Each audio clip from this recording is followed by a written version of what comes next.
बड़ी बड़ी बिल्डिंगों पर भी बुलडोजर चलवाएंगे।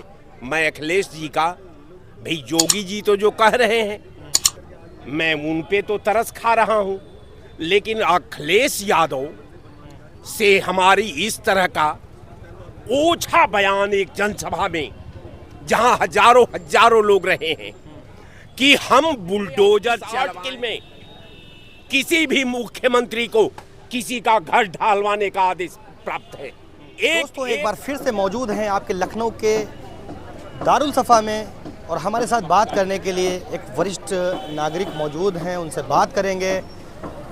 और जो 2024 को लेकर के जो बातें चल रही हैं, रोज़ नए नए नैरेटिव सेट होते हैं, नए नए बयान आते हैं नेताओं के, उस पर बात होगी।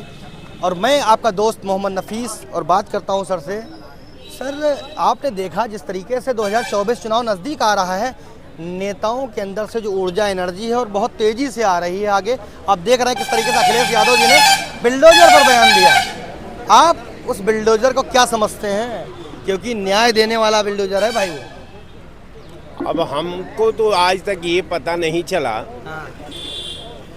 कि जो देखिए न्याय का जो सरकार और संविधान ने एक व्यवस्था निर्धारित की है, हमारी न्याय व्यवस्था क्रिमिनल लॉ में ये कहा गया है कि आप जो है कि बुलडोजर को कहीं से किसी भी तरह से न संविधान के अनुसार, न व्यवस्थापिका के अनुसार, न कार्यपालिका के अनुसार और न न्यायपालिका के अनुसार कहीं कोई इस तरह का सरकार को संवैधानिक अधिकार प्राप्त नहीं है कि आप किसी का घर को ढावा दें। ये अधिकार जो है न्यायालय का है।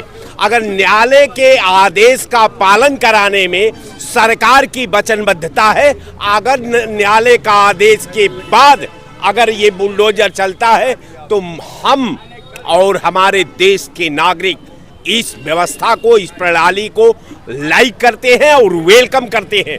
लेकिन अगर सरकार कहीं उन्माद में बदले की भावना से, द्वेष की भावना से, डाह की भावना से अगर किसी का घर ढहवाती है तो ये किसी भी दृष्टिकोण से न्याय संगत नहीं है। और ऐसे तत्वों का मैं कटु निंदा करता हूं।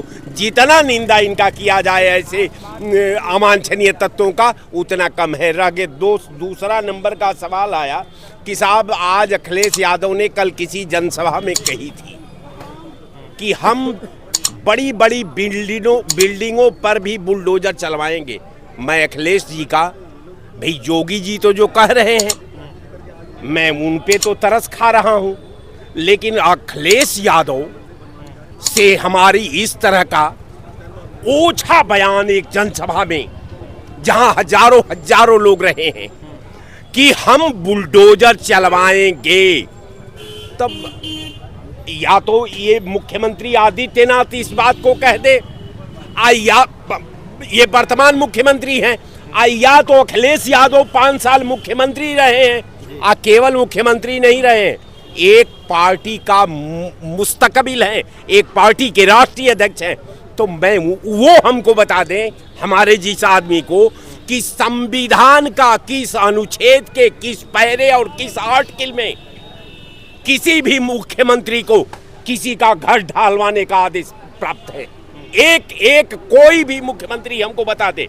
अब रह गया सवाल कि भाई आप राजा हैं, आप जो चाहेंगे वो कर लेंगे, लेकिन याद रहे कि जो आप करेंगे वो आपके सामने जवाब के आपका खड़ा है।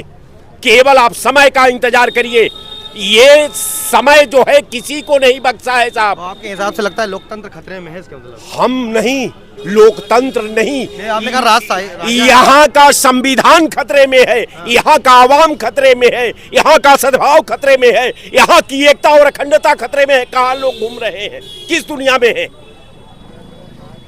मैं तैयार हूं, जो चाहे वो डिबेट पर आकर के मुझसे 5 मिनट बहस करके आप कह रहे हैं मगर यहाँ पर लोग 500 रुपए लीटर पेट्रोल लेने को तैयार हैं। भैया यहाँ तो बहुत पागल है। वो तो ये कह रहे हैं यहाँ शराब 1000 रुपया बोतल बिकती है, यही शराब दिल्ली में 600 रुपया बोतल बिकती है।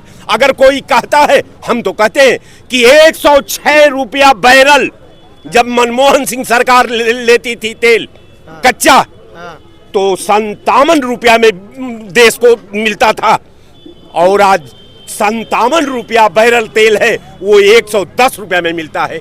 ये व्यवस्था है आपकी, ये व्यवस्था है। देश तरक्की कर रहा है ना। बिल्कुल तरक्की हो गया है, तरक्की हो गया है कि मुट्ठी भर लोगों का बच्चा जो है दूध नहीं पीता, और लाखों लोगों का बच्चा जो है अपने झोपड़ी में दूध के लिए तड़प कर मर जाता है। ये आपकी व्यवस्था है।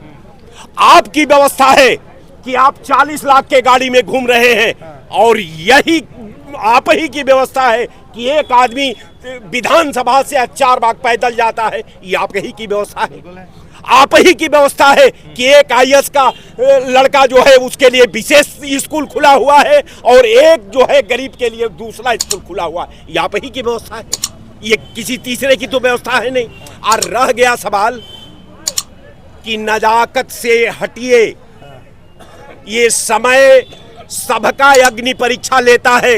हरिश्चंद्र का भी परीक्षा हुई है, राजा परीक्षित का भी परीक्षा हुई है, और पांडवों का भी परीक्षा हुई है, और आपका भी परीक्षा होगा। वो समय आपके दरवाजे पर दस्तक दे चुका है और खड़ा है कि जो हमारी नियति सुनिश्चित हो जाए उस दिन मैं आपका अग्नि परीक्षा लूंगा, और अग्नि परीक्षा लेकर के आपका तीर और धनुष इस धरती पर रखवा दूंगा, और कह दूंगा कि अब आपकी लड़ाई हो गई, कृपया आप लाइन में आकर खड़े हो जाएं। आपकी बातचीत से तो ये लगता है कि आप इंडिया का समर्थन कर रहे हैं। हम इंडिया हैं, मैं गर्व से कहता हूं कि मैं इंडिया हूं।